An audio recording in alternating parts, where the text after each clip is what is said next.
नमस्कार, मैं अशोक कुमार पांडे। स्वागत है आपका टीसीएच पर। कल का जो लोकसभा और राज्यसभा का सेशन था, बेहद हंगामा खेज रहा। लोकसभा में तो पूरा का पूरा दिन रहा।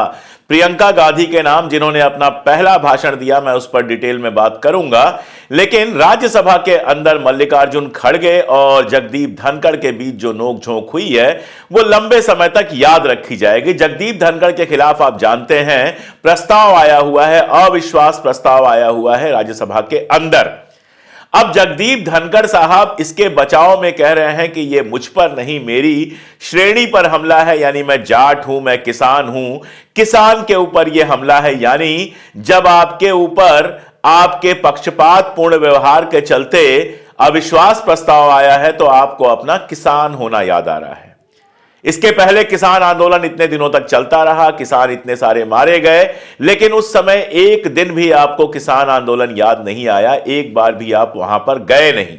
अब हरियाणा में चुनाव भारतीय जनता पार्टी ने जीता है तो आप जो चाहें वो बोल सकते हैं, लेकिन आप ही जिस पार्टी के रहे हैं, भारतीय जनता पार्टी के, उसी के राज्यसभा के एक सांसद हैं रामचंद्र जांगड़ा। उन्होंने किसानों को कहा है कि किसान कसाई हैं और नशे के सौदागर हैं। आप अपने किसान होने की बात कर रहे हैं, आप ये कह रहे हैं कि आपका कोई अपमान करे तो किसानों का अपमान हो जाता है। लेकिन आपकी अपनी पार्टी, मैं अपनी पार्टी इसलिए कह रहा हूं कि आप भारतीय जनता पार्टी से ही थे। होना तो यह चाहिए था कि उपराष्ट्रपति बनने के बाद आप किसी पार्टी के नहीं रह जाते, सबके पक्ष में व्यवहार करते। लेकिन आपने जिस तरह से राज्यसभा के अंदर व्यवहार किया है, जिसकी वजह से अविश्वास प्रस्ताव आया है, उसके बाद यही कहना होगा कि आपकी पार्टी भारतीय जनता पार्टी के राज्यसभा के मेंबर हैं रामचंद्र जांगड़ा, और किसानों को लेकर उन्होंने बयान दिया है कि किसान कसाई हैं, नशे के सौदागर हैं। उन्होंने कहा कि 2021 के बाद से गांव-गांव में बच्चे बेमौत मर रहे हैं। कोई नशे का इंजेक्शन लगा रहा तो कोई चिट्टा ले रहा, भुक्की, अफीम, कोकीन खा रहा, वगैरह वगैरह, ये सारी बातें की। और लास्ट में कहा कि 2021 में एक साल तक टिकरी और सिंधु बॉर्डर पर पंजाब के जो नशेड़ी बैठे रहे, उन्होंने सारा नशे का नेटवर्क हरियाणा में फैला दिया। ये रामचंद्र जांगड़ा का कहना है, जो भारतीय जनता पार्टी के राज्यसभा के मेंबर हैं। अब ये कहते हुए वो किसानों का अपमान कर रहे हैं या किसानों का सम्मान कर रहे हैं, ये तय करना मैं आपके ऊपर छोड़ देता हूं। मैं तो सिंपल से सवाल उठा लेता हूं कि पंजाब हमारा बॉर्डर स्टेट है, पाकिस्तान के साथ सीमा लगी हुई है, वहां बीएसएफ तैनात होगी, आर्मी तैनात होगी, सेंट्रल गवर्नमेंट की बाकी एजेंसीज तैनात होंगी। ये सारी एजेंसीज मिलकर नशे का ये खेल रोक क्यों नहीं पा रही हैं? हरियाणा में अब 10-11 साल से आपकी सरकार है, अगर वहां नशे का खेल चल रहा है तो आप रोक क्यों नहीं पा रहे हैं? और जो किसान आंदोलन में आ रहे हैं उनको आप नशेड़ी कह रहे हैं, इसके लिए आपके पास सबूत क्या है? हां, उन्होंने दो बातें कही जिससे मैं भी सहमत हूं। उन्होंने कहा कि टिकैत 2 बार चुनाव लड़े यूपी में, दोनों बार जमानत जब्त हुई। गुरनाम सिंह चड़ूनी अभी विधानसभा चुनाव लड़े थे, उन्हें 1170 वोट मिले थे। ये किसान आंदोलन के लिए भी सोचने वाली बात है कि आखिर उसके लोग जब राजनीति में जाते हैं तो इतने कम वोट क्यों मिल रहे हैं, क्यों राजनीति में जाते हैं, यह भी एक बार सोचने की जरूरत है। लेकिन यहां सवाल है हमारे राज्यसभा के सभापति, हमारे उपराष्ट्रपति जगदीप धनखड़ पर। जगदीप धनखड़ ने और भी बहुत सारे बयान दिए। उन्होंने कहा मैं किसान का बेटा हूं, मैं झुकता नहीं हूं। और जब उन्होंने कहा झुकता नहीं हूं तो मेरे दिमाग में भी और सोशल मीडिया से लेकर देश भर में जो लोग हैं उनके दिमाग में वो तस्वीरें, वो वीडियोस आ गई जिसमें वो 90 डिग्री पर प्रधानमंत्री के सामने झुकते हुए नजर आ रहे हैं, जबकि संविधान के हिसाब से उनका ओहदा प्रधानमंत्री से बड़ा है। तो झुकते तो आप हैं, बस कहां झुकते हैं और कहां नहीं, यह देखने वाली बात है। दरअसल अविश्वास प्रस्ताव जब से आया है, जगदीप धनखड़ जी के चेहरे पर एक अजीब सी चिढ़ और गुस्सा लग रहा है। जगदीप धनखड़ जी वही हैं जिन्होंने पिछले राज्यसभा में, आपको याद होगा किस तरह से एक के बाद एक कितने सांसदों को बाहर निकाल दिया। इस बार उनकी बहुत चल नहीं रही है और कल तो खड़गे साहब ने सामने सामने सुना दिया। खड़गे साहब ने कहा कि अगर आप किसान के बेटे हैं तो मैं दलित का बेटा हूं। आपके पिताजी तो नोटों से मशीन गिनते होंगे, मेरे पिताजी दिन भर में मजदूरी करके शाम को पैसे लेके आते थे। और यह सच्चाई है कि मल्लिकार्जुन खड़गे साहब एक मजदूर के बेटे हैं, बहुत गरीब घर से पैदा हुए हैं और बहुत सारी समस्याएं झेलते हुए पढ़ लिख कर बड़े हुए हैं। 50 साल के आसपास वक्त हो गया उनको संसदीय राजनीति करते हुए, और इस मामले में अगर देखिएगा तो जगदीप धनखड़ से बहुत सीनियर हैं। जगदीप धनखड़ तो कांग्रेस से लेकर कई पार्टियां चेंज करते हुए भारतीय जनता पार्टी में पहुंचे हैं, लेकिन मल्लिकार्जुन खड़गे जी ने पहली ही राजनीति जो शुरू की वो कांग्रेस से की और अब कांग्रेस अध्यक्ष के पद तक पहुंचे हैं। उन्होंने एक बहुत जरूरी बात कही जो कल सोशल मीडिया पर काफी वायरल भी हुई। उन्होंने कहा कि अगर आप मेरी इज्जत नहीं करेंगे तो मैं भी आपकी इज्जत नहीं करूंगा। दरअसल इज्जत के साथ यही है, आप कई बार कुर्सी पर बैठ जाते हैं, आपको लगता है कि सामने जो लोग बैठे हुए हैं उनका कोई मतलब नहीं है।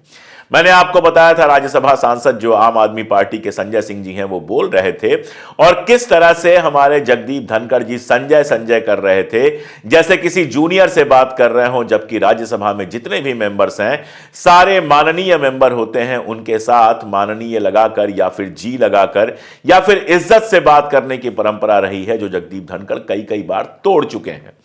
कई बार उन्होंने लोगों को अपमानित किया है।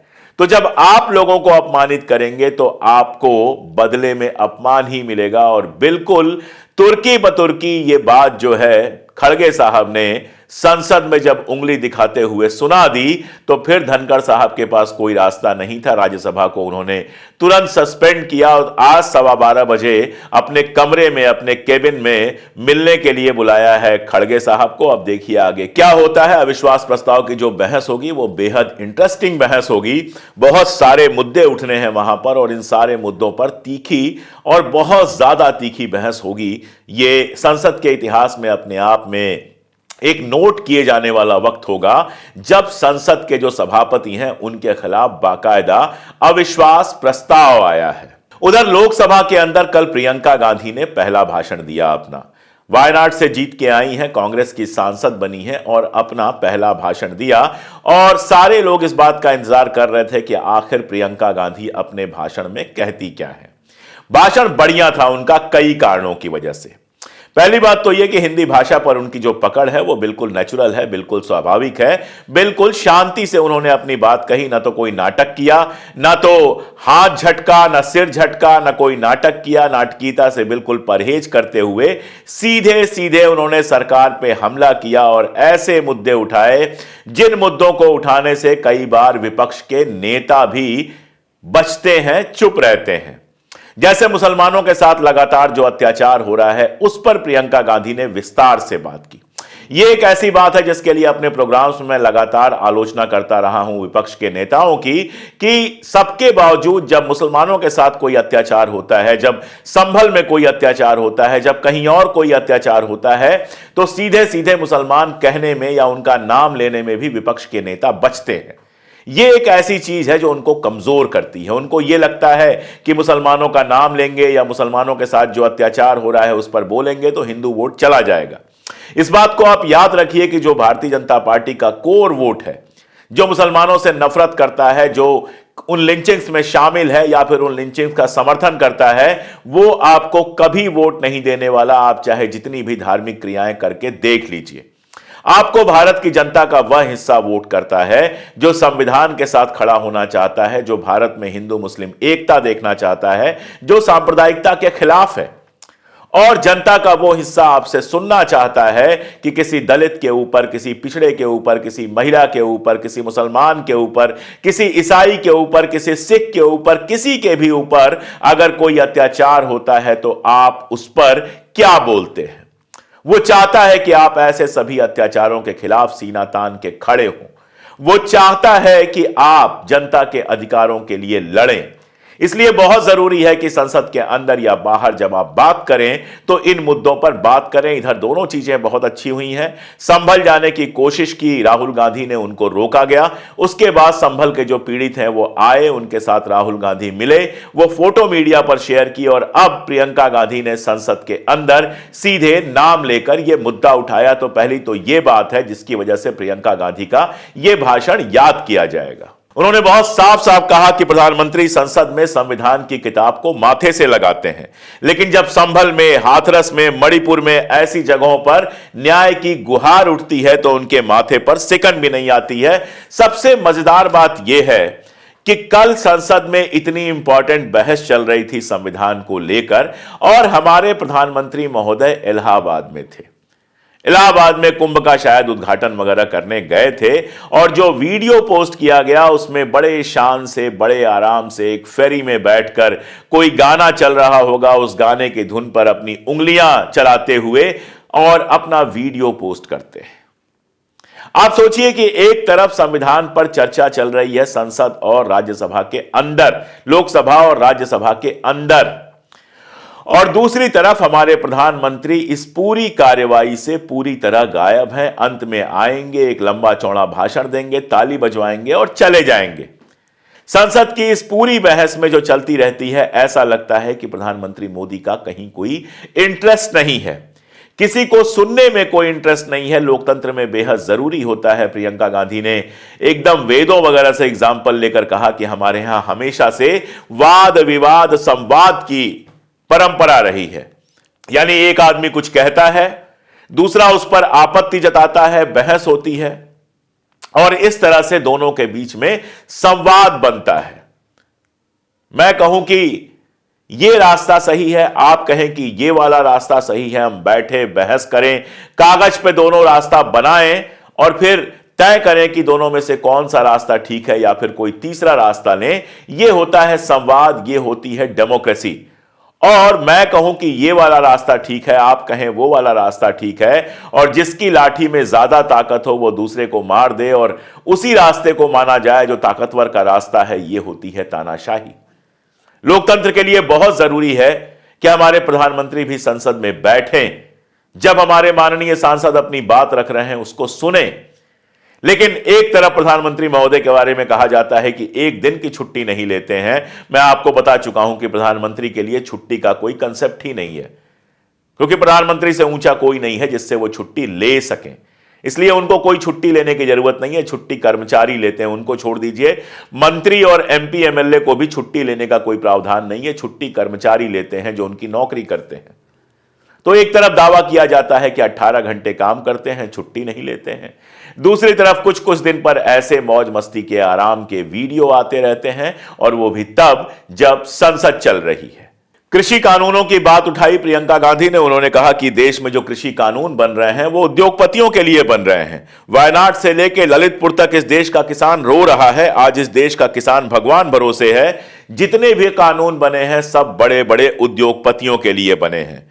वायनाड के बारे में आप जानते हैं कि वहां पर लैंडस्लाइड आई थी और उसके बाद से बहुत सारा जो नुकसान हुआ था उसकी भरपाई के लिए प्रियंका गांधी लगातार गृहमंत्री से मिली, बाकी सारी बातें कर रही हैं, मांग उठा रही हैं, लेकिन सरकार कान में रुई डाल के बैठी हुई है। हालत यह हुई है कि केरला में जो तबाही हुई थी उस समय इंडियन एयरफोर्स की जो जहाजें गई थी जिन्होंने एयर लिफ्टिंग की थी, उसका बिल थमा दिया गया है केरल की सरकार को।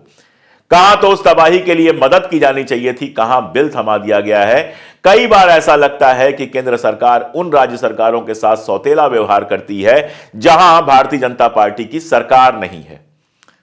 हिमाचल के बारे में भी उन्होंने कहा कि जितना सेब है हिमाचल का, जितना सारा व्यापार है, सब का सब अदानी को सौंपा जा रहा है। और साथ में बात की उन्होंने इतिहास की। नेहरू को लेकर ये लोग बहुत सारा हमला करते हैं।